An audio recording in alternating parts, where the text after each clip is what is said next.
Karen Nyamu nĩarĩkĩtie kumbũra ndeto ya Kîeha ihanĩkĩire kana kao na Samidoh karĩa nĩko nimo na onake wa mũciĩ wa Kenyarĩ tu.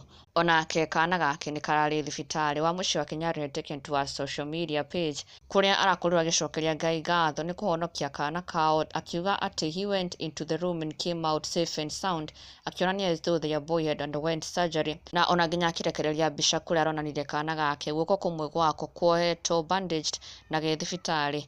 Na ino arĩ ndũmĩrĩri wa mũciĩ wa Kenyarĩ akiuga, thank God my strong boy has overcome. Going into that room and coming out safe and sound is all about God. We give glory to God for everything. Asha Washira William, you remain covered with precious blood of the Lord Jesus Christ. No weapon fashioned against you shall prosper. Na tukimũhoera kuona kwa naihenya, we pray that all shall be well with her boy and quick recovery to him.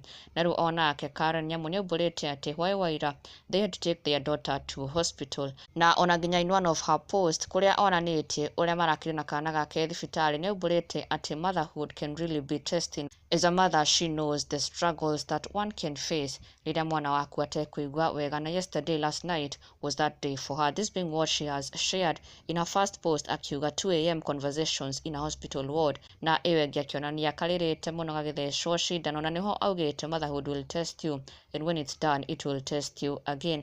Na in her third post nĩguo onanĩtie ena twana twake tweri me thibitarĩ kũrĩa she's even making a joke akiuga kamwe karwara kau kangĩ ona ko no kũrwara karwaraga, akiuga she actually has twins tondũ they even fall sick together. But Akenya nĩmatigwo makĩendithĩria kana gake kuona kwa naihenya quick recovery to baby nĩ na ndũgakĩriganĩrwo gũsubscribe for the latest and trending Kikuyu celebrity news. Never miss an update. Subscribe now.